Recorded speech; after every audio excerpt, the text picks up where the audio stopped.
Now, there has been a great trekking pole debate. There are people who love them, and then there are people who consider trekking poles as extra weight. But irrespective of the diverse opinions, I feel that trekking poles do serve a specific purpose. In my hiking journey of over the past 5 years, I have come across 8 specific uses of trekking poles, and in this video we are going to discuss them one after the other. Now, proper use of trekking poles can lead to efficient descents. Imagine a situation where you're hiking without the trekking poles and then suddenly you come across a steep descent. Every step that you take during descents will have a direct impact on your knees, and it can hamper the longevity of knees if the lower body lack the adequate strength. The general hack is that you can always sit and get down through some steep drops, but it is inefficient if the descent is quite long. Now imagine the same situation, but now you're equipped with trekking poles. You can use the pole to function as your third leg. All you need to do is increase the length of the pole and place it ahead of you on the downslope. You can hold the pommel of the pole while doing so.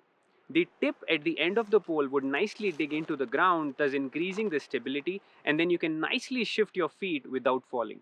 Thus, with the help of the trekking pole, you can avoid slips and falls and also protect your knees during steep and prolonged descents. Now, trekking poles are also very useful when we have to traverse a steep snow slope.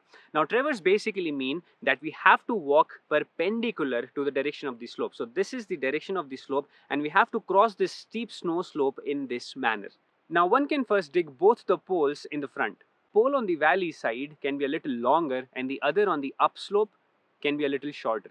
This provides enough 4-point or 3-point stability, and the trekker can nicely move his or her feet and take the next step. This works really well when we are hiking in a landscape where the snow is pretty hard and thus more slippery. The trekking poles are very useful while crossing water streams on your hikes. They play a significant role in checking the depth of the water and also understand the composition of the riverbed. While crossing a water stream, we should always keep the poles in front and then shift our feet and safely cross the stream without losing stability. If you're in a group, then you can cross the stream by forming a human chain, but trekking poles help you cross streams when you're hiking solo, as you need more points of contact with the ground to ensure better stability. The probing technique proves very crucial whenever we have to cross big glaciers during our hikes. There are deep cracks in these glaciers called crevices, and these cracks can get completely covered due to fresh snowfall, and an unaware hiker can fall into these crevices, which can be fatal. I had a similar experience at Kangla, which is a high altitude mountain pass connecting Lahore to Zanskar. In such landscapes, it is better that we let poles do the guesswork so that we can safely cross glacial crevices, especially if we are hiking solo. Now, even in the forest landscapes, if you go on hikes or trails which are less hiked, then you will definitely come across some overhanging vegetation and spider webs.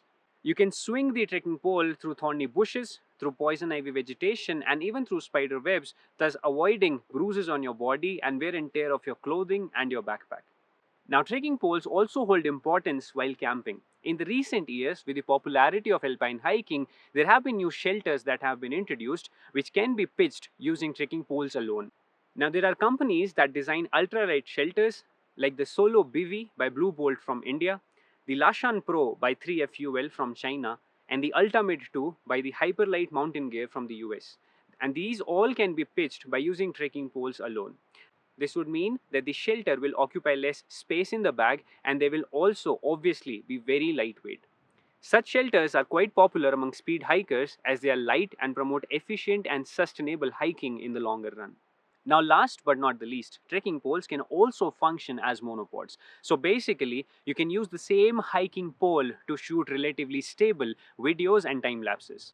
I came across few specific models like the Lecky Photocarbon Speed Lock hiking pole that can be transformed into a monopod. However, I don't see them in the inventory of any of the e-commerce portals, but it definitely suggests that there has been work done where we can use trekking poles as monopods in the coming years in the field of hiking. So these were the 8 specific uses of trekking poles while hiking. Now, there is no doubt that trekking poles will add extra weight to your existing hiking gear, but they also take off that extra stress from your joints. And therefore, with practice, trekking poles can help you hike with better balance and stability. So guys, this is all I had for the very first video in this 3-video series that we are going to make on trekking poles. Now in the next episode, we are going to discuss the various different kinds of trekking poles and their relevance in specific hiking terrain. Oh man, it's snowing. So guys, if you're liking what you're watching, please give this video a thumbs up, subscribe to the channel, and share this video across with your friends. You will keep seeing more gear related videos in future on this channel. Until then, just stay healthy, and I'll see you in the next one.